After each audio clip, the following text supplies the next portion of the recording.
은혜가 넘치는 교회, 이런 제목의 말씀 함께 나누도록 하겠습니다. 오늘 본문 말씀을 저희가 이렇게 함께 읽었는데요. 이건 그 예수님의 비유 말씀입니다. 그 내용이 시작되는 10절에 보면 이렇게 기록되어 있죠. 두 사람이 기도하러 성전에 올라가니 하나는 바리새인이요 하나는 세리라. 그러니까 이 말씀에서 우리가 유추할 수 있는 게 이 비유의 말씀이 아마 기도에 대한 이야기를 예수님이 하시려고 하는 것을 생각해 볼 수가 있습니다. 그리고 이 기도에는 지금 두 명의 기도가 비교가 되는데 바리새인이라는 사람의 기도와 그다음에 세리의 기도입니다. 여러분 우리가 아직 이 본문의 내용을 자세하게 들여다보지 않았지만 이 바리새인과 세리라는 이 명칭만으로 사실은 좀 선입견이 생깁니다. 왜 그러냐면 누가복음에서 이 두 인물은 두 어떤 그룹 또는 뭐 직업이라고도 할 수도 있겠죠. 이 사람들은 꽤나 상반된 평가를 받기 때문입니다. 누가복음에서 이 바리새인은 아주 부정적인 그런 어떤 평가를 많이 듣게 되고 반면에 세리는 칭찬을 듣는 경우들이 종종 나옵니다. 지난주에 제가 누가복음 7장 36절에서 50절 이야기 본문을 나누었는데요. 거기가 대표적인 예라고 할 수 있습니다. 그 시몬이라는 바리새인이 있었는데 이 사람이 예수님을 자신의 집에 초청을 했어요. 그런데 초청을 해놓고서 실상으로는 환대를 해주지를 못한 겁니다. 손과 발을 씻을 만한 물도 주지 않고 당시에 당연히 환대의 표시였던 입맞춤도 없었고 감람류를 부어주지도 않았습니다. 이처럼 그 누가복음에서는 이 바리새인에 대한 평가가 되게 부정적입니다. 반면에 세리는 어떻습니까? 누가복음에서 예수님의 별명이 세리와 죄인의 친구입니다. 그러니까 예수님이 세리들의 친구라는 거예요. 그만큼 예수님과 세리가 어떤 그 친하게 지냈다라는 이야기를 우리가 생각해 볼 수가 있는데 오늘 본문 다음에 나오는 19장에 보면 삭개오라는 인물이 나오죠. 이 삭개오라는 인물은 뭐 우리가 잘 아는 어떤 인물인데 이 사람의 직업이 그 세리들의 우두머리, 세리장이라고 나옵니다. 그런데 이 삭개오를 예수님이 많이 환영해 주시고 축복을 해 주세요. 그러니까 누가복음에서 세리는 꽤나 칭찬 듣는 그런 모습으로 자주 언급이 됩니다. 그러면 오늘 본문에서 여러분 우리가 바리새인이 기도하는 내용도 나오고 세리가 기도하는 내용도 나오는데 그 내용을 우리가 들여다보지 않아도 미루어 짐작이 되는 게 이거 보나마나 게임이 끝난 거나 다름없습니다. 바리새인의 기도는 아마도 좀 이렇게 평가절하가 되고 반면에 세리의 기도는 조금 더 인정을 받게 될 게 틀림없습니다. 그런데 이게 전부가 아니에요. 바리새인의 기도와 세리의 기도에 어떤 그 누구 기도가 더 좋다, 바리새인의 기도는 나쁘고 세리의 기도는 좋다, 이걸로 끝나는 게 아니라 또 다른 반전이 있습니다. 그 내용 우리가 함께 좀 나누어 보려고 합니다. 이 바리새인과 세리의 기도를 가만히 보면 공통점이 있어요. 먼저 공통점이 뭐냐면 10절 말씀에 나온 대로 이 두 사람이 지금 같은 공간에서 기도를 합니다. 어디이죠? 성전이라는 곳입니다. 이 성전에서 기도를 같이 합니다. 구약성경 이사야 56장 7절에 보면 이 성전을 가리켜서 만민이 기도하는 집이다 이렇게 말씀을 하시죠. 그리고 예수님께서도 마태복음 21장 13절에 이 말씀을 인용해가지고 이사야의 말씀을 인용을 해서 성전이 하나님의 기도하는 집이다 이렇게 확인을 해주십니다. 당시에 이 예루살렘의 성전에서는 오늘 우리 시간으로 표현하자면 오전 9시 그리고 오후 3시 이렇게 두 번 공적으로 함께 모여가지고 사람들이 기도회를 가졌습니다. 왜 이렇게 오전 9시와 오후 3시에 가졌냐면 그때가 이 번제를 드리는 시간이었어요. 그러니까 번제를 드리는 시간에 함께 모여서 사람들이 이제 기도를 하는 겁니다. 말하자면 지금 여러분 이 바리새인과 세리는 공통점이 뭐냐면 같은 시간에 같은 공간에서 기도를 드리고 있는 겁니다. 또 하나 공통점이 있는데 그게 뭐냐면 11절에 바리새인이 기도하는 첫 마디가 뭐냐면 하나님이여 라고 소개가 되고 있습니다. 그리고 13절에서도 이 세리가 기도할 때 첫 마디는 하나님이여 라고 소개가 되고 있습니다. 이게 무슨 이야기입니까? 두 사람에게 있어서 공통점이 같은 시간, 같은 공간, 같은 하나님께 기도하고 있다는 이야기예요. 이게 공통점이죠. 같은 시간에, 같은 공간에, 같은 하나님께 기도한다. 지금 여기 있는 여러분들의 모습과 똑같은 거예요. 우리가 이 주일날 같은 공간, 이 지하 1층에 있는 베델홀 예배실에서 같은 시간 2시에 함께 모여가지고 같은 하나님, 그 하나님께 똑같이 예배를 드리는 거예요. 근데 문제는 뭐냐면요, 같은 시간, 같은 공간, 같은 하나님께 기도를 드리고 같은 예배를 드리는데 어떤 기도나 어떤 예배는 하나님이 받으시고 칭찬하시고 어떤 기도나 어떤 예배는 하나님께서 별로 그렇게 받아들여 주시지 않으신다는 이야기예요. 이게 문제인 겁니다. 왜? 같은 시간과 같은 공간에 같은 하나님께 우리가 예배를 드리고 기도를 하는데 누구의 예배와 기도는 하나님이 기뻐하시고 누구의 예배와 기도는 왜 하나님이 기뻐하시지 않냐 이거예요. 이게 뭔가 문제가 있는 거 아닙니까? 자, 그럼 여러분, 이 바리새인과 이 세리가 기도를 하는데 이 기도의 차이점이 뭔가 한번 보시죠. 11절과 12절에 보면 바리새인이 기도하는 내용이 나옵니다. 이렇게 기록되어 있죠. 바리새인은 서서 따로 기도하여 이르되 하나님이여 나는 다른 사람들 곧 토색, 불의, 간음을 하는 자들과 같지 아니하고 이 세리와도 같지 아니함을 감사하나이다. 나는 일회에 2번씩 금식하고 또 소득의 11조를 드리나이다 하고, 이 바리새인의 기도의 내용이에요. 자, 여러분, 이 바리새인이라고 하는 그 어떤 그 편견을 갖지 말고 내용만 한번 봐보세요. 이 내용만 봤을 때, 자, 어때요, 여러분? 이게 나쁩니까? 이게 냉정하게 내용만 봤을 때 이 기도가 그렇게 나쁜 것 같지 않잖아요. 별로 이상한 것 같지 않습니다. 실제로 여러분, 이 학자들이 연구를 해보니까 이 기도의 패턴, 이 어떤 형태가 있어요.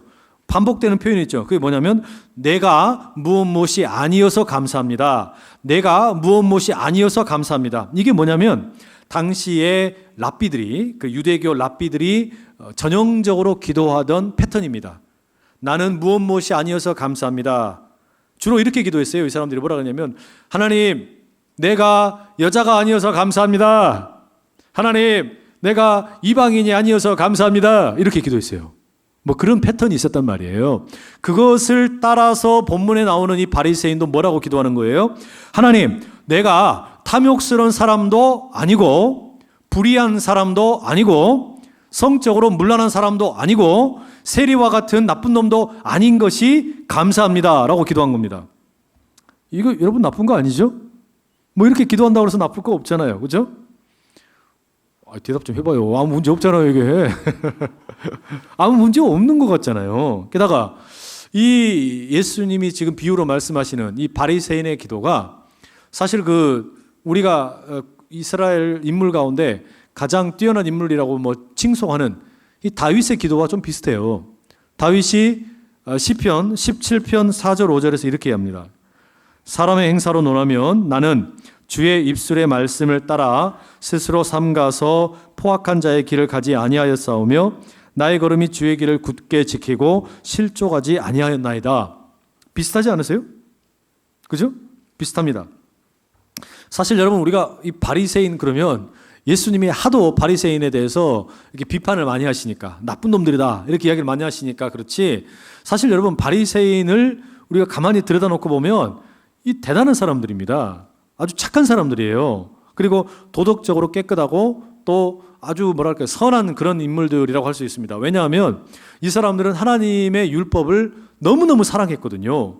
그래서 그 율법을 지키는데 어떻게 지키냐면 그 성경에 기록되어 있는 내용만 지키는 게 아니라 그것보다 훨씬 더 많이 지켜버리는 거예요. 그러니까 이게 혹시라도 내가 은연중에 나도 모르게 어길 수도 있으니까 그런 일을 미연에 방지하기 위해서 율법에 기록되어 있는 내용보다 그것보다 더 많이 지켜버리는 겁니다. 잘하는 거예요? 못하는 거예요? 잘하는 거죠. 대단히 그러니까 도덕적으로 깨끗하고 바른 사람들입니다. 의롭게 산다라는 어떤 자신감이 있었던 사람들이에요. 내가 아주 바르게 산다, 깨끗하게 산다, 최선을 다해서 산다, 이런 자신감이 있었기 때문에 뭐라고 기도하는 겁니까? 하나님, 내가 다른 사람들과 달리 바리새인인 것이 참 감사합니다. 내가 저렇게 토색하는 자, 불의한 자, 또는 어떤 간음하는 자, 또는 세리들, 저런 사람들과 달라서 감사합니다. 이렇게 기도한 거예요. 좀 더 노골적으로 말씀드려볼까요? 이 바리새인의 기도가 전혀 나쁠 게 없는 게, 나쁘지 않다라는 게 우리가 일반적으로 하는 기도와 바리새인의 기도가 비슷해요. 많이 비슷합니다. 예를 들면 이런 겁니다. 여러분, 우리가 명절이 되면 할아버지 할머니 집으로 이렇게 인사드리러 가죠.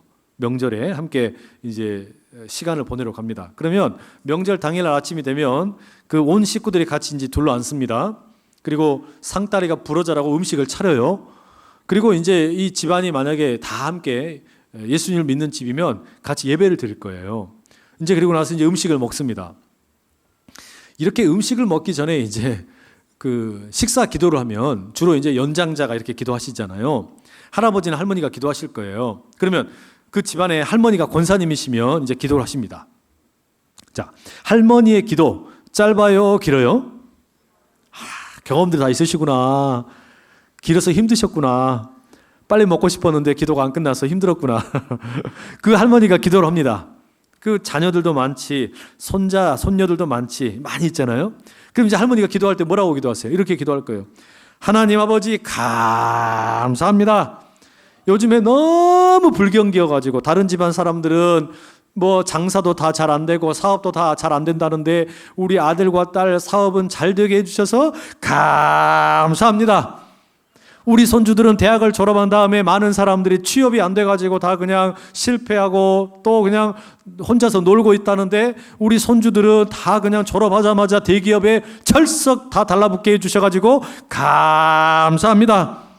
요즘에 다른 집들은 아파트 값이 떨어져가지고 다 그냥 죽을 똥이 돼갖고 있는데 우리 아들은 얼마 전에 입주한 아파트가 그냥 하늘 높은 줄 모르고 계속해서 부동산 가격이 오르게 해주셔서 감사합니다.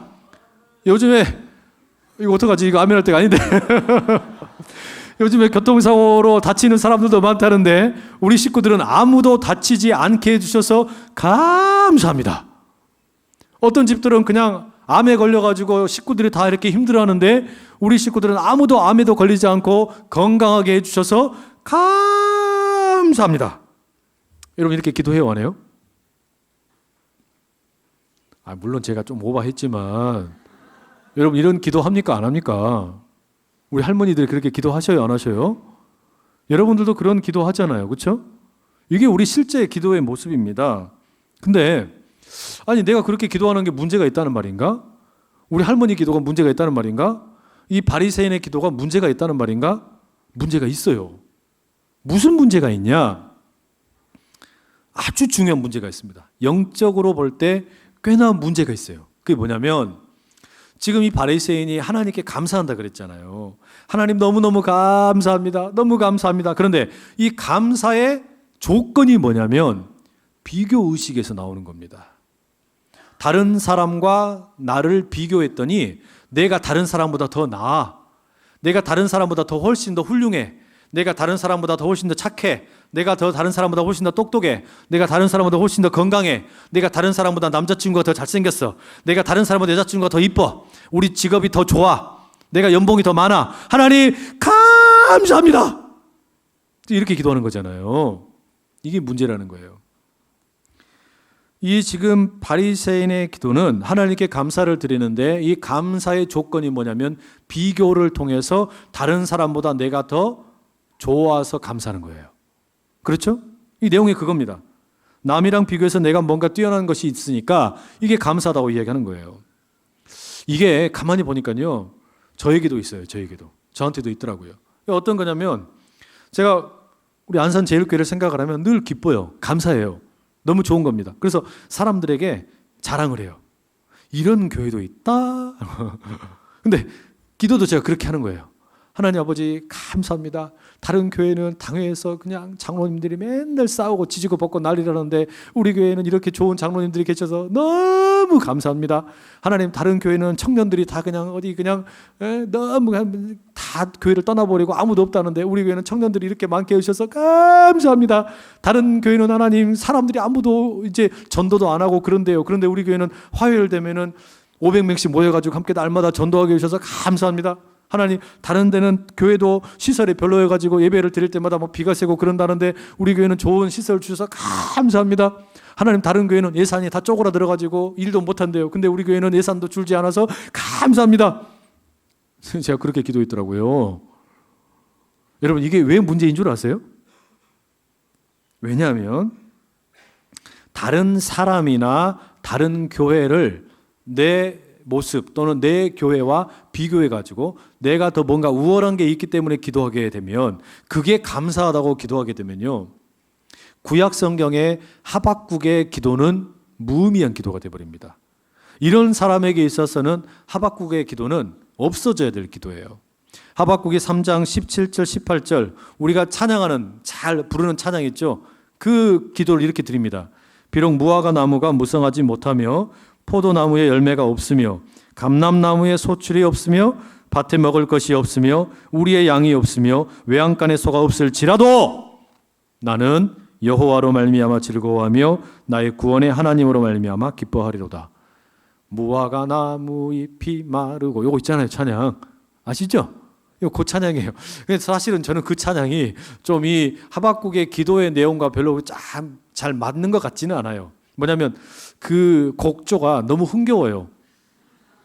아니, 지금 이 노래는 사실은 그런 느낌은 아니잖아요. 이 기도가 무화과 나무도 없고 포도나무도 열매가 없고 감람나무에도 소출도 없고 외양간에 송아지도 없고 먹을 거라고는 아무리 찾아봐도 눈가를 뒤집어도 안 보이네, 이런 거 아니에요 지금. 근데 우리가 찬양할 때 무화과 나무 잎은 마르고 이렇게 부르잖아요. 이게 되게 웃기는 거예요. 이게 웃기지 않습니까? 근데 여러분, 이 기도를 바리새인은 절대로 못하는 겁니다. 왜 못해요? 다른 사람과 비교해가지고 내가 다른 사람보다 더 좋아서 감사하다, 더 내가 뛰어난 게 있어서 감사하다 그랬는데, 하박국의 기도는 전혀 어울리지가 않는 거예요. 그렇게 보면 여러분, 이 하박국의 기도는 성경에서 찢어가지고 버려버려야 돼요. 지워버려야 돼요. 여러분이 성경 읽다가 하박국 3장 17절 18절은 그 뭡니까? 화이트로 다 지워버려야 돼요. 안 그렇습니까? 그러면 세리는 어떻게 기도했냐? 세리의 기도가 13절에 나옵니다. 세리는 멀리 서서 감히 눈을 들어 하늘을 쳐다보지도 못하고 다만 가슴을 치며 이르되 하나님이여 불쌍히 여기소서 나는 죄인이로소이다 하였느니라. 여러분, 이 세리가 어떤 인물입니까? 그러니까 이 세금 공무원이죠. 그런데 이 세리가 왜 문제가 되었냐면, 이 로마라고 하는 당시에 이 말하자면 그 제국주의잖아요. 이 나라의 앞잡이가 되어가지고 자기 동족들을 피를 빨아먹는 게 이 세금이 하는 일입니다. 이 세리들이 하는 일이에요. 그러니까 아주 잔인하고 부패한 이 어떤 그 세금을 거두어들이는 제도에 기승해가지고 나만 부자 되면 됐지 뭐, 니들은 다 가난하게 살든지 말든지 내버려 둬버리는 겁니다. 그러니까 어떻게 돼요? 이 세리를 가리켜서 사람들이 뭐라고 불렀냐면, 정치적으로 보자면 이 세리는 다 매국노예요. 종교적으로 보자면 세리들은 부정한 인물입니다. 그게 이 세리들이었어요. 그래서 많은 사람들이 세리 그러면 비난을 하고 아주 증오했던 그런 인물입니다. 분명히 그러니까 지금 이 세리는 문제가 많은 인물입니다. 그런데 이 세리도 하나님께 기도가 하고 싶었나 봐요. 그래서 바리새인이 올라가는 그 시간에 함께 성전에 올라갔습니다. 같은 시간에 기도를 하는 거예요. 그런데 어떻게 기도하냐면, 본문의 내용이 뭐라고 되어 있냐면 멀리 서서 기도했다라고 되어 있어요. 이게 짐작을 해보자면 이런 겁니다. 본래 여러분 기도하러 들어가면 이제 성전에 들어가서 기도하든지 거기서 기도해야 되는데, 성전 안에 아니면 성전 근처에 모여서 기도해야 되는데, 이 사람은 종교적으로 부정하기 때문에 근처에 가지를 못하는 거예요. 그러니까 어때요? 사람들의 눈에 띄지 않는 멀리 떨어진 곳에서 고개를 들지도 못해요. 고개를 들지도 못하고 가슴만 치면서 뭐라 그래요? 나는 너무나 비참한 존재입니다. 죄인입니다. 하나님 나 좀 불쌍히 여겨주세요. 이렇게 기도하는 거예요. 이 기도는 그 다윗이 밧세바를 범한 후에 회개할 때 했던 기도, 그 시편 51편 7절과 좀 비슷해요. 우슬초로 나를 정결하게 하소서 내가 정하리이다. 나의 죄를 씻어주소서 내가 눈보다 희리이다. 다윗의 기도와 비슷하죠. 이 가만히 보면 그러니까 여러분 보세요. 바리새인과 세리는 상당히 상반된 모습입니다. 뭐가 상반되냐면, 바리새인은 그 삶이 참 깨끗한 사람입니다. 선한 사람이에요. 그리고 정직하게 살았던 사람이에요. 그런데 뭐가 밥맛이냐면, 기도하는데 자꾸 자기 잘난 맛을 이야기하는 거예요. 기도하는데 자꾸 자기가 잘났다고 이렇게 이야기하는 기도를 하는 겁니다. 이게 좀 이제 마음에 안 드는 거고, 다른 사람과 비교를 해서 이렇게 하는 게. 반면에 세리는 어떻습니까? 이건 인생이 완전 개차반입니다. 사는 건 아주 개떡같이 사는 거예요. 그런데 기도하러 와가지고는 어떻게 하는 거예요? 가슴을 치면서 내가 죄인이라고, 하나님 불쌍히 여겨달라고. 이게 좀 둘이 섞었으면 좋겠는데 어쩌다 보니까 지금 이렇게 나온 거예요. 그러면 예수님께서는 이 비유를 말씀하신 후에 바리새인의 기도와 세리의 기도에 대해서 어떻게 평가를 내리시냐? 결론이 뭐라고 나옵니까? 14절 이렇게 얘기하시죠. 내가 너희에게 이르노니 이에 저 바리새인이 아니고 이 사람이 의롭다 하심을 받고 그의 집으로 내려갔느니라. 무릇 자기를 높이는 자는 낮아지고 자기를 낮추는 자는 높아지리라 하시니라. 뭐라고 말씀하시는 거예요? 바리새인이 아니라 세리가 의롭게 되어가지고 집에 갔다 이렇게 얘기하시는 겁니다. 이 비유의 말씀을 들었을 때 그 동네 사람들이 깜짝 놀랐어요. 왜냐하면 바리새인과 세리를 그 삶의 모습으로 비교해보자면 게임이 안 되거든요. 바리새인이 훨씬 더 깨끗하고 착하고 선하고 훨씬 더 말하자면 바르게 사는 사람이에요. 반면에 세리는 매국노이면서 부정한 사람이란 말이에요. 그런데 예수님 뭐라 그러시냐면 이 두 사람의 기도를 딱 보시더니 세리가 오히려 의롭게 되어서 집에 갔다 이렇게 얘기하시는 겁니다. 그러니까 사람들이 깜짝 놀랐죠. 왜 예수님께서 이렇게 바리새인의 기도를 깎아내리시고 이 세리는 높여주시는 걸까요? 그 이유가 뭘까요? 여러분, 예수님께서 바리새인은 무시하셨고 세리는 높여주셨으니까 그러면 나도 기도할 때 세리처럼 기도해야 되는구나. 세리의 모습이 맞는 거구나. 그게 오늘 비유의 요점이 아니에요. 그거 이야기하고 싶으신 게 아닙니다. 이 말씀을 읽은 다음에 우리가 제일 조심해야 될 게 이거예요. 뭐냐면 하나님, 내가 바리새인과 같지 않아서 감사합니다. 이렇게 하면 안 돼요. 그게 뭡니까? 그게 바리새인이 했던 문제와 똑같은 거죠. 그죠? 바리새인이 나는 저 사람들과 달라서 감사합니다. 세리와 달라서 감사합니다. 그랬는데 예수님 이야기 다 듣고 난 다음에 그렇구나. 그럼 나는 이제 앞으로 기도할 때 하나님, 내가 바리새인과 같지 않아서 감사합니다. 이렇게 하라고 가르치신 게 아니란 이야기예요. 그렇다고 세리처럼 기도하라는 이야기일까요? 그것도 아니에요. 기도하라는 이 세리의 기도는 참 바람직한 기도인데 세리처럼 여러분 내가 사는 모습은 개판으로 살고 그러면 내가 사는 것은 개판으로 살고 주일날 나와서 기도할 때만 가슴을 치면서 고개를 숙이고 내가 죄인입니다. 불쌍히 여겨주십시오. 이렇게 하면 되는구나. 그리고 또 내일부터는 또 내 마음대로 살면 되는구나. 이걸까요? 그건 아니겠죠. 그렇죠?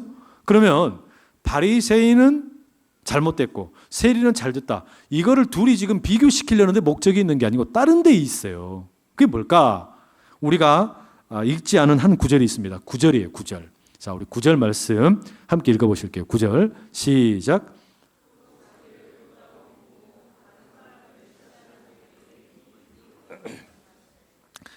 이 말씀을 비유의 말씀을 들려주시는 그 대상이 누군지에 대한 이야기 하시는데 자기를 의롭다고 믿는 사람, 그러면서 동시에 다른 사람을 멸시하는 사람들에게 이 비유를 예수님이 들려주신다는 겁니다. 두 가지죠. 자기를 의롭다고 믿는 사람, 또 하나는 뭐예요? 다른 사람을 멸시하는 사람이에요. 이 두 개를 같이 가지고 있는 사람, 이들에게 들려주고 싶으신 건데 그러면 자기를 의롭다고 믿는 사람은 어떤 사람일까요? 여기서 중요한 건 믿는다라는 말입니다. 믿는다. 이 믿는다라는 말이 헬라말로 페이도라는 동사인데요.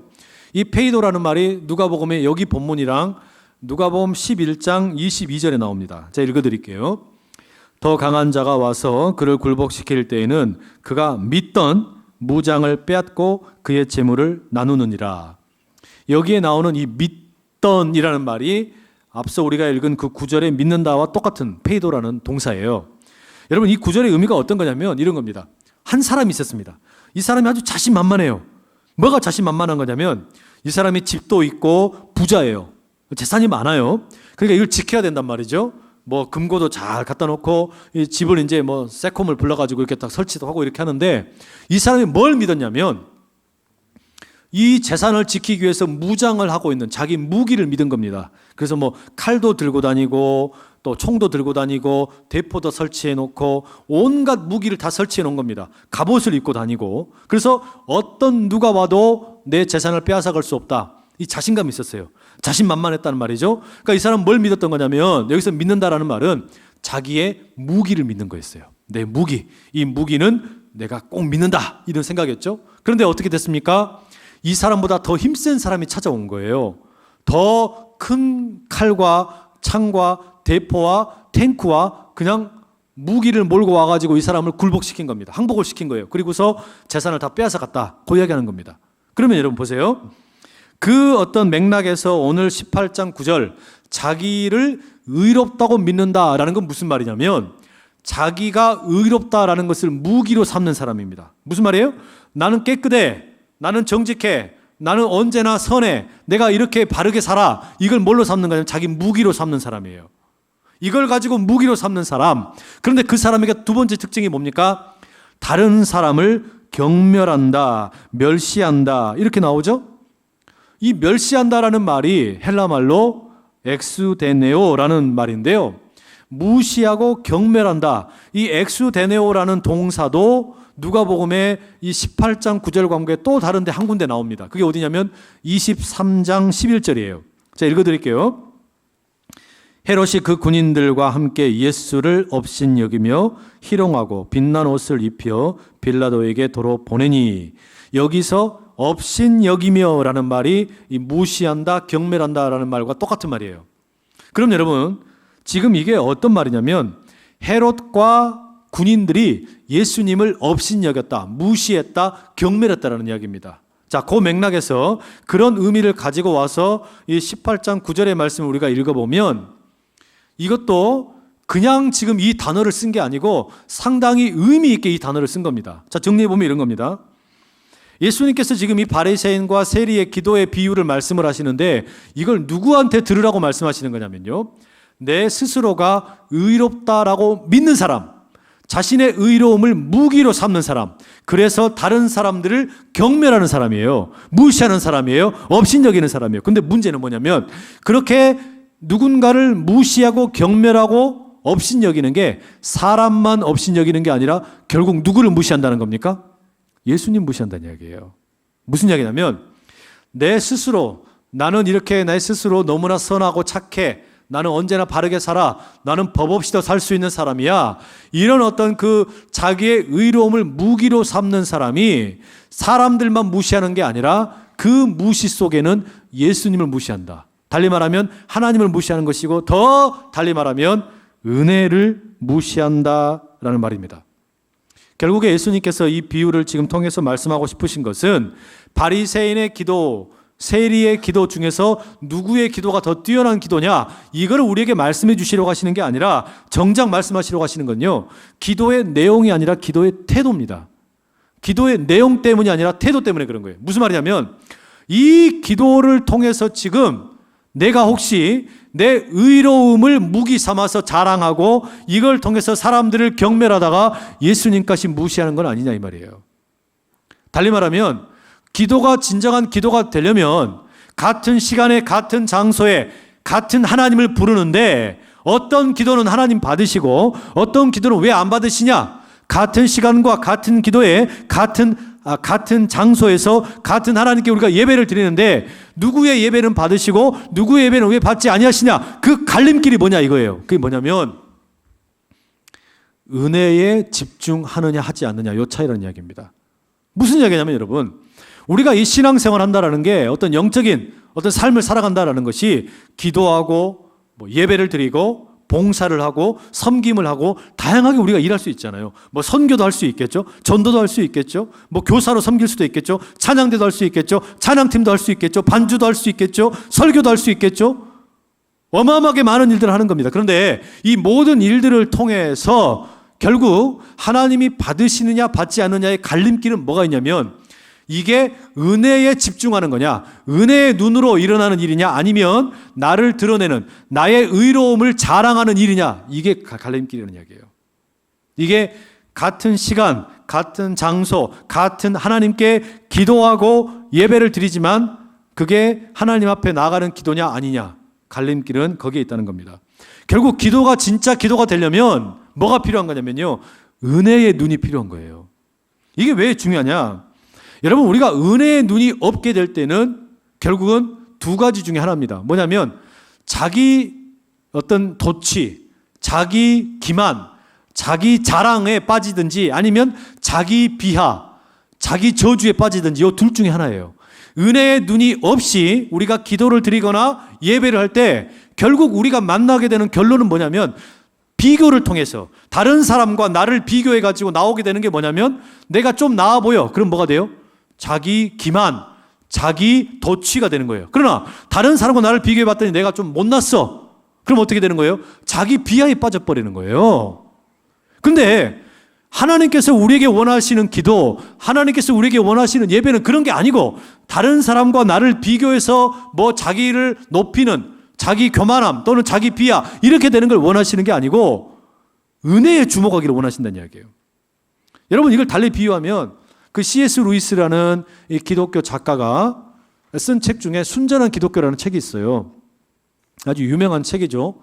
홍성사에서 우리나라에는 번역이 됐는데 그 번역된 내용 가운데 이런 내용이 나와요. 뭐라고 나오냐면 온실의 창 자체가, 창이 있죠. 유리창. 유리창이 밝은 빛을 내기 때문에 햇빛을 비추는 게 아니라 햇빛이 창을 비추기 때문에 그 창이 빛난다. 이런 이야기가 나옵니다. 당연한 이야기죠. 뭐 당연한 이야기를 그렇게 심오한 것처럼 이야기하나 모르겠는데 이게 여러분 꽤나 중요한 이야기입니다. 우리 신앙생활에 그런 모습이 꽤 있어요. 무슨 말이냐면 여러분 창이 빛나서 하나님이 우리에게 다가오시는 게 아니고 햇빛이 다가오는 게 아니고 햇빛이 창을 비춰주기 때문에 그 창이 빛난단 말이에요. 이걸 C.S. 루이스가 어떤 맥락에서 이야기를 했냐면 세상에 사는 사람들 가운데 예수 안 믿는 사람들도 많이 있잖아요. 우리 주변의 청년들 중에도 우리 직장의 동료들 가운데도 학교에서 만나는 사람들 가운데도 예수는 안 믿어요. 근데 너무 착해. 그런 사람들에 대해서 이 루이스는 뭐라고 얘기하냐면 그렇게 선하게 살려고 하는 사람들은 결국 뭐 하는 거냐면 신을 믿는다면 신에게 인정받고 싶은 것이고 사람들을 믿는다면 사람들로부터 인정받고 싶은 마음에 착하게 산다라는 거예요. 내가 이렇게 착하게 살면 사람들이 나를 인정해 주겠지. 내가 이렇게 착하게 살면 내가 이렇게 선한 일을 하면 사람들이 나를 받아주겠지. 인정해 주겠지. 이런 어떤 동기에서 그런 일을 한다는 겁니다. 그런데 그리스도인은 어떤 사람이냐? 그리스도인은요. 내가 뭔가 선한 일을 한다. 선한 행동을 한다. 뭔가 봉사를 한다. 이게 내 안에서 다른 사람으로부터 인정받고 싶어서 또는 하나님으로부터 인정받고 싶어서 그렇게 하는 게 아니고 또 내 안에서 무슨 능력이 나와서 그렇게 하는 게 아니고 우리는 뭘 믿는 사람들이냐면 내 선한 행실과 내 선한 어떤 모습이 있다면 그것은 내 능력으로부터 나온 게 아니라 내 안에 있는 예수의 생명으로부터 그것이 나온 것이다. 이렇게 얘기하는 거예요. 그걸 믿는 거란 말입니다. 달리 말하면 어떤 선한 행실 또는 좋아 보이는 모습 이거는 뭐냐면 하나님께서 먼저 부어주신 은혜에 대한 반응으로서 나온 거예요. 자, 달리 말하면 우리 그리스도인들은 뭘 믿는 거냐면 내가 선하게 살면 내가 깨끗하게 살면 하나님이 나 사랑해 주실 거야. 우리 그걸 믿는 게 아니란 말이에요. 그럼 어떻게 믿는 거냐? 하나님이 먼저 나를 사랑해 주셔버렸어요. 먼저 사랑을 해 주셔서 그래서 나를 하나님이 지금도 계속해서 선하게 만들어가고 계신다고 믿는 겁니다. 이게 우리 믿음이잖아요. 여러분 우리는 어떤 그 조건적인 사랑에 익숙해져 있어가지고 세상의 조건적인 사랑은 그렇지 않습니까? 내가 착하게 하면 내가 바르게 하면 내가 이렇게 좋은 모습 보여주면 다른 사람들이 나 사랑해 주겠지? 나 왕따 시키지 않겠지? 우리 그렇게 반응하잖아요 말이에요. 그런데 그리스도인의 믿음은 뭐냐면 내가 어떤 모습이었든지 상관없이 먼저 하나님이 우리를 사랑하신 겁니다. 우리가 아직 죄인 되었을 때에 로마서 말씀이 그거 아닙니까? 우리가 먼저 죄인 되었을 때 우리가 아직 죄인 되었을 때 하나님께서 아들 독생자 예수 그리스도를 먼저 보내셔서 십자가에 죽기까지 화목제물로 주셨단 말이에요. 그 사랑이 내 안에 들어와서 그게 뿌리가 됩니다. 뿌리로부터 이제는 뭐가 올라오는 거냐면 선하게 살고 싶은 그 의지 하나님의 도우심이 올라와서 맺혀지는 게 우리 모습이라는 겁니다. 그래서 여러분 예수님께서 제자들에게 그 기도를 가르치실 때 어떻게 가르치세요? 하늘에 계신 우리 아버지의 이름이 거룩하게 되시기를 원합니다. 아버지의 나라가 이 땅에 임하기를 원합니다. 아버지의 뜻이 이루어지기를 원합니다. 이게 다 뭐냐면 하나님의 은혜에 대한 고백입니다. 하나님의 은혜의 눈으로 이 세상을 보려고 하는 거예요. 현실이 그러냐? 그렇지 않아요. 세상 사는 모습이 그렇게 은혜롭지가 않아요. 그런데 예수님께서 제자들에게 가르치신 거예요. 그럼에도 불구하고 너희는 기도할 때 은혜의 눈으로 기도해라. 그럼에도 불구하고 너희는 먼저 은혜의 눈으로 선포하라 이거예요.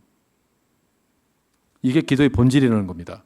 기도가 아름다운 미사 여구와 화려한 표현들을 동원했다 할지라도 거기에 이 은혜의 눈이 빠져버리면, 하나님의 은혜에 집중하지 못하면 그건 뭡니까? 자아도취예요.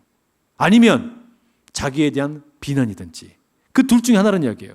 결국 그것은 자기의 내면의 심리를 받아들이는 표현일 뿐이라는 이야기예요. 하나님의 은혜의 눈을 발견하지 못하면 결국 여러분 둘 중에 하나라는 이야기입니다. 하나님, 내가 다른 사람과 비교해 봤더니 내가 이렇게 잘났네요. 나 너무 멋있어. 나 너무 잘났어. 이것밖에 안 된다는 이야기예요. 반대로 다른 사람과 비교했더니 내가 너무 못났어. 그럼 어떻게 돼요? 탄식밖에 없는 겁니다. 난 인생의 꼬라지가 왜 이랬을까? 우리 부모님 나를 뭐 하려고 이렇게 낳으셨을까? 난 왜 이렇게 되는 일이 하나도 없을까? 그것밖에 없다는 이야기예요. 근데 하나님께서 우리에게 지금 예수님을 통해서 가르쳐 주시는 이 기도는 뭐냐? 기도의 본질은 뭐냐? 은혜의 눈으로 제발 너 자신을 좀 봐라. 이 세상을 좀 봐라. 그러면 달라질 것이다. 이건 말씀하신단 말이에요. 저는 지금 이게 우리에게 너무나 필요하다라는 생각이 많이 들어요. 이 은혜의 눈이 예배를 드리는 자리나 기도하는 자리나 이게 너무너무 많이 필요하단 말입니다. 지금 여러분, 앞으로 한 20년, 30년, 40년 뒤에 우리나라 대한민국의 현대사, 역사를 새롭게 쓴다라고 하면 아마 올해 2018, 이 해는 꽤나 의미 있는 해로 기억이 될 것 같습니다. 왜냐하면 작년에 가을, 겨울을 지내면서 북한의 김정은이랑 미국의 트럼프랑 서로 간에 주고받는 대화가 너무 날카로웠죠. 곧 전쟁 날 것 같았습니다. 그래서 막 서로 간에 비난하고 헐뜯고, 내가 니네 미사일 쏜다. 그리고 뭐 쏘기만 해봐라. 뭐 해봐라. 그러면 너희들 불난리가 날 거다.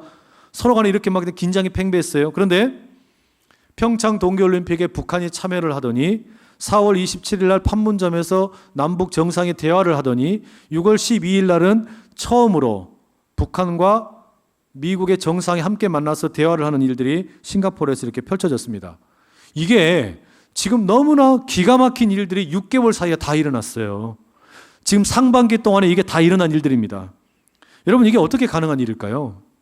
이거를 세계의 역사를 바라보는 사람들의 눈으로 보면 그것은 아마 대통령이 잘했기 때문에, 정부가 외교적인 역량을 잘 발휘했기 때문에 아마 그렇게 이야기할 겁니다. 그런데 우리에게 역사를 바라보는 눈에 있어서는 물론 하나님의 대리자로서 정치인들이 잘했고 정부가 잘한 것도 있고 외교적인 역량을 잘 발휘한 것도 있지만, 그것보다 더 중요한 건 우리는 뭐냐면 하나님의 은혜예요.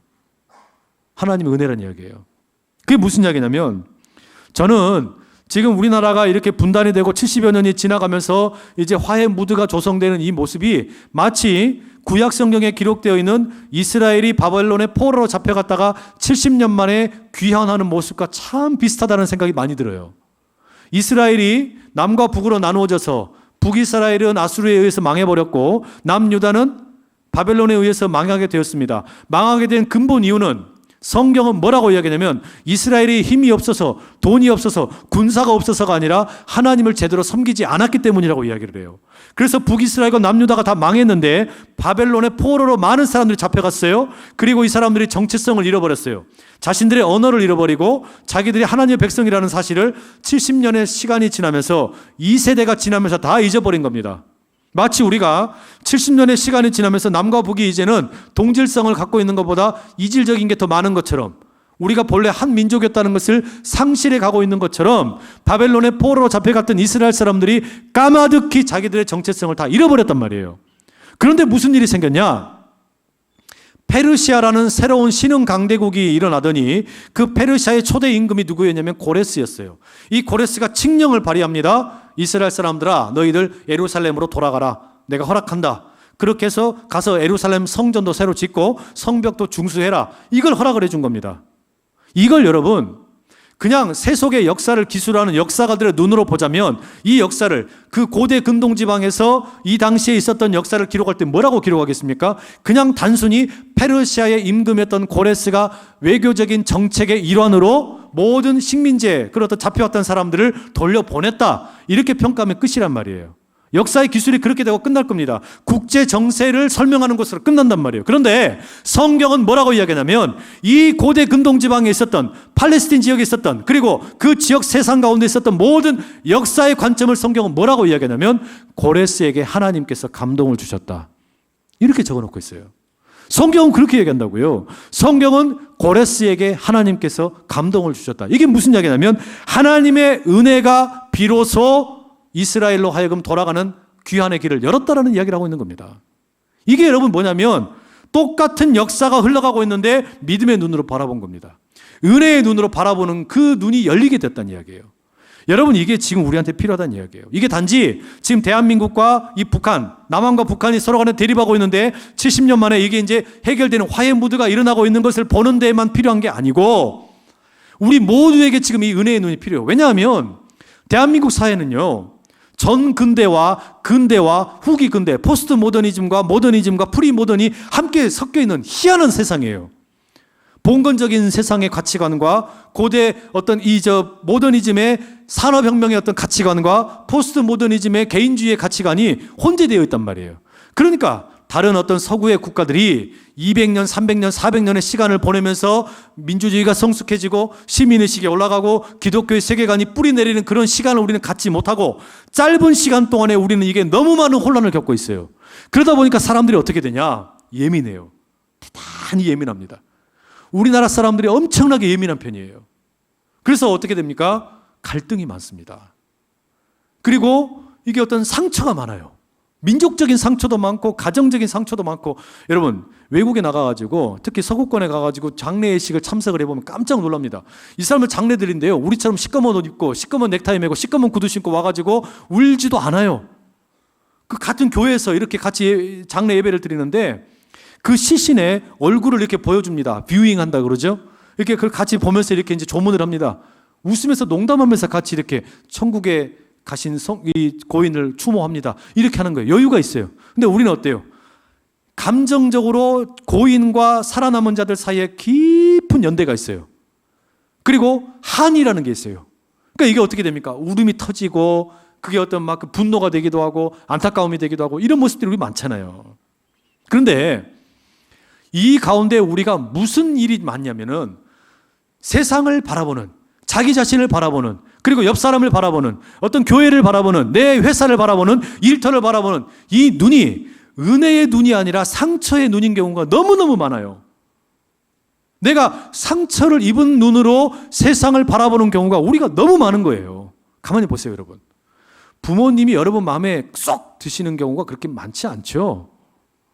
형제들끼리 이렇게 같이 어울려 사는데 그 옆에 있는 형, 누나 또는 또 뭐예요? 언니, 동생, 언니 모르겠다. 하여튼 그게 같이 마음에 들던가요? 마음에 들어요? 별로 마음에 안 들잖아요. 학교에서 같이 이렇게 다니던 친구들 모습 보면은 그렇게 막 마음에 안 듭니다. 일터에서 일하는 부장님 나빠요. 이런 경우 얼마나 많아요. 네? 상사에게 치이고 군대 갔더니 상관에게 얻어 터지고 불합리하게 당하는 것 같고 이런 일들 너무 많잖아요. 그게 내 속에 상처로 가득 쌓입니다. 그걸 바라보면서 자기 자신을 들여다보면 어떻게 돼요? 이게 둘 중에 하나인 거예요. 이 상처의 눈으로 바라보면 아까 나온 그 내용 그대로인 겁니다. 비교를 딱 해보는 거예요. 다른 사람이랑 나를 비교해봤더니 내가 월등해.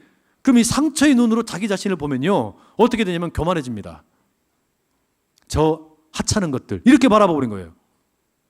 그 다음에 상처의 눈으로 나를 바라보고 상대방을 바라보는데 내가 다른 사람보다 더 못났어. 그럼 어떻게 돼? 자기 비하해 계속. 나는 왜 이럴까? 내 집안은 왜 이 모양이 이 꼴일까? 나는 왜 생긴 게 이럴까? 나는 왜 이렇게 공부도 못했을까? 나는 왜 취업도 안 될까? 그 어떤 상처의 눈으로 계속 보는 겁니다. 그런 마음 가지고 안산제일교회 청년부 왔어요. 왔더니 와, 여기는 천사들밖에 없네. 와, 할렐루야, 너무 좋다 이러던가요? 아니요. 맨날 만나는 이야기가, 청년들은 모르겠어요. 장년들 만나면 이야기가 뭐냐면 상처받았어요, 목사님. 누구한테 상처받았어요? 누구한테 상처받아요? 심지어 이렇게까지 이야기하시는 분도 있어요. 아니, 목사님 왜 설교하실 때 저만 째려보고 계세요? 이게 뭐냐면 사람들의 마음에가 은혜의 눈이 아니라 상처의 눈이 너무 많은 거예요. 그러니까 교회에 와서도 어떻게 되냐면요, 이 은혜의 눈이 장착되기 전에 그 모습 그대로 와 있으면요, 옆에 있는 사람들 보면은 사랑스럽지가 않아요. 솔직히 탁 까놓고 봐가지고 옆에 있는 사람 봐보세요. 마음에 드는 사람 한 명이나 있어요? 없어. 아무리 봐도 없어요. 아무리 봐도 없는 거예요. 여러분, 우리에게 은혜의 눈이 필요하다는 게 뭐냐면요, 이 상처의 눈으로 우리가 나 자신을 바라보고 뭐 옆에 있는 사람 바라보고 나라를 보고 민족을 보고 답이 없는 거예요. 답이. 살아갈 방법이 없는 거예요. 근데 은혜의 눈으로 바라본다는 게 뭡니까? 세상이 바뀐 게 하나도 없는 겁니다. 부모님이 바뀐 게 아니에요. 우리 가정이 바뀐 게 아니에요. 내 형제 자매가 바뀐 거 아닙니다. 친구들이 바뀐 것도 아니고 일터의 상사가, 동료가, 부하가 바뀐 게 아니에요. 학교의 친구들이 바뀐 게 아니에요. 교회에 있는 사람들 바뀐 거 없어요. 그런데 은혜의 눈을 갖는다라는 건 뭐냐면 세상을 해석하는 눈이 새롭게 열렸다는 거예요. 세상을 바라보는 눈이 새로워졌다는 이야기예요. 지금 내 눈에 보기에는 절망적이고 예수님의 그 주님께서 가르쳐 주신 그 기도만 따나 하나님의 나라가 이 땅에 임하기를 소망하지만 하나님의 나라는 하나도 이루어진 것 같지 않단 말이에요. 그런데 이 은혜의 눈이 들어오게 되면 가능성을 보는 겁니다. 하나님이 일하고 계시는 현장을 보는 눈이 생기는 거예요. 그걸 보게 되면 비로소 뭐가 나오냐? 바람직한 기도가 나오고 바람직한 예배가 드려지는 거예요. 기도가 다 같은 기도가 아니고 예배가 다 같은 예배가 아니란 이야기예요. 같은 시간에 같은 장소에 같은 하나님을 부르러 왔지만, 같은 하나님을 예배하러 왔지만 우리가 이 은혜의 눈이 없으면 불가능하다는 이야기입니다. 바리새인 보십시오. 그에게는 은혜의 눈이 있는 게 아니에요. 교만의 눈만 가득 차 있는 겁니다. 비참한 인생이에요. 내가 왜 이렇게 살게 되었나? 하나님 먼저 부어주신 은혜를 잊어버린 거죠. 여러분, 우리가 수많은 문제들 속에 살아가고 있지만 은혜의 눈으로 자기 자신을 바라볼 수 있는 여유가 생기고 옆에 있는 사람을 은혜의 눈으로 볼 수 있는 그 넉넉한 시선을 좀 갖자고요. 그게 우리 예수님께서 지금 말씀하시는 내용입니다. 그게 우리의 기도가 되기를 원하시는 거예요. 말하자면 내 신세 한탄에 그치지 말고 내가 누구보다 잘났다는 것을 그냥 알려바치는 레포트 쓰지 말고 뭐 하자는 겁니까? 이 모든 일은 결국 하나님의 은혜로 새로워질 것을 믿습니다. 그 기도로 나가자는 거예요. 그 기도가 필요하다는 말입니다. 지금 내가 뭔가 좀 잘 돼요. 내가 뭔가 좀 잘 됐어요. 뭐라고 고백하면 되는 겁니까? 하나님, 내가 이렇게 된 것은 하나님께서 예수 그리스도를 십자가에 죽기까지 사랑으로 보여주심으로 그 뿌리에서 열매가 맺혔습니다. 하나님 감사합니다. 그걸 고백하자는 거예요. 내가 잘해서 된 게 아니라 하나님의 은혜 때문이라고. 지금 내 삶이 너무나 피폐해요. 잘된 게 하나도 없어요. 뭐라고 기도하는 겁니까? 하나님, 바벨론의 포로로 잡혀가 70년 동안 어려운 시간을 겪었지만 결국 그들을 구출해 내셨던 하나님의 역사를 믿습니다. 그 하나님의 은혜를 믿습니다. 400년 동안 애굽에서 종살이하던 이스라엘을 기억하시고 저들을 홍해를 가르시고 가나안으로 이끄셨던 그 하나님의 은혜를 믿습니다. 그걸 구하자는 말이에요. 그 기도와 그 예배 가운데 하나님께서 복 주실 줄로 믿습니다. 김현승 시인이 쓴 시 중에 절대 신앙이라는 아주 짧은 시가 있습니다. 이런 내용입니다. 당신의 불꽃 속으로 나의 눈송이가 뛰어듭니다. 당신의 불꽃은 나의 눈송이를 자취도 없이 품어줍니다. 너무 짧죠? 이 말도 되지 않는 말이에요. 그런 내용입니다. 눈송이가 불꽃 속에 들어갔다. 어떻게 됩니까? 흔적도 없이 사라져버리고 녹아버릴 것이 뻔합니다. 우리가 눈사람을 만들어가지고 불구덩이 속에 집어넣으면 그 결과는 너무나 뻔하잖아요. 근데 이 시인이 지금 뭐라고 고백하는 거냐면, 하나님, 나는 눈송이인데 나는 이렇게 녹을 수밖에 없는, 불구덩이에 들어가면 녹을 수밖에 없는 존재인데 하나님의 불 속으로 들어갑니다. 그 속에서 나를 품어주실 하나님의 계심을 믿기 때문입니다. 이건 믿는다는 거예요. 내 모습을 그냥 있는 그대로 눈송이의 모습으로 보면 상처진 모습밖에 보이지 않지만 불구덩이 속으로 내가 내던져지면, 하나님의 불꽃 속으로 들어가면 그 불꽃이 오히려 눈송이 같은 나를 보호해 주시고 껴안아 주실 것을 내가 믿습니다. 이걸 믿는단 말이에요. 이건 여러분 그냥 가질 수 없는 눈입니다. 이 은혜의 눈이 우리 가운데 있기를 축복합니다. 은혜의 눈으로 살자고요. 상처의 눈으로 보면, 비교의식으로 보면 이 세상 수많은 사람들은 다 상처 속에 살아갑니다. 그러나 은혜의 눈으로 보면 우리 모두는 살만한 인생을 살다는 이야기예요. 그 은혜가 오늘 우리 예배하는 우리 모든 성도들 가운데 가득하시기를 축복합니다. 우리 함께 마음 모아서 기도하면 좋겠습니다. 이 시간에 기도하실 때 하나님, 비교의식에 빠져가지고 상처의 눈으로 세상 살아가지 않게 해주시고 은혜의 눈으로 나 자신을 바라보고 세상을 바라보고 옆에 있는 사람들을 바라봄으로 진정한 기도와 진정한 예배가 회복되게 하여 주시옵소서. 우리 그 마음의 소원을 가지고 주여 힘있게 3번 외치고 같이 기도하며 나갑니다. 주여 주여 주여. 사랑하는 아버지 하나님, 우리 하나님 아버지 앞에 간절히 구하며 나갑니다. 아버지 하나님, 이 세상 살아가는 역사 가운데 주님 아버지 하나님, 이 은혜의 눈에 우리 어찌가 살겠습니까? 아버지 하나님께서 우리 가운데 함께해 주시지 아니하시면 살 길이 없습니다. 아버지 너무 수고하셨어요. 놀라운 은혜로 함께해 주셔서 아버지 앞에 우리를 아버지 너무 지금까지 우리가 집중하고 그 은혜 가운데 우리가 더욱더 방향성을 붙들고 나아갈 수 있는 우리 모습 되게 하여 주옵소서. 무엇보다도 깃들어 주신 그 은혜를 바라볼 수 있는 그 은혜의 눈이 우리가 영원히 열려질 수 있도록 도와주시고 아버지 우리의 행위에 집중하기보다는 온전히 하나님 지금까지 주셨던 그 은혜를 다시 기대하며 다시 모든 하나님의 은혜를 우리가 붙들고 나아갈 수 있는 우리의 모습 되게 하여 주옵소서. 먼저 우리를 사랑하시는 하나님, 우리가 더욱더 하나님을 사랑하기 원합니다. 그 하나님께서 주신 은혜를 사랑하는 주님, 우리를 불쌍히 여겨 주시옵소서. 다른 사람과 나와 남을 끊임없이 비교하면서 내가 뭐라도 조금 우월해 보이는 것이 있으면 자기 도취에 빠지고 교만함에 빠져버리고, 내가 좀 모자라 보이고 연약함이 있으면 자기를 비난하고 비하하는 모습 속에 빠져버리는 우리의 이 비극적인 인생을 주님 내버려 두지 마시고, 이제는 상처의 눈이 아니라 은혜의 눈으로 나를 바라보고 옆에 있는 사람을 바라볼 수 있는 넉넉한 마음 허락하여 주시옵소서. 하나님께서 먼저 예수 그리스도를 우리에게 보내셔서 무조건적인 사랑으로 사랑하는 아들아 사랑하는 딸아 내가 너를 주목하고 바라보며 사랑한다, 그 사랑으로 우리 가운데 함께 하셔서 예수님의 그 십자가에 죽으시기까지 부활하시기까지 사랑해 주셨는데, 그 예수 생명이 지금 내 안에 있는데 아버지 그 사랑 가지고 넉넉히 살아가는 은혜의 백성들 다 되게 하여 주시옵소서. 그렇게 주님께 나아가기를 소원합니다. 예수님 그리스도 이름으로 간절히 기도합니다. 아멘.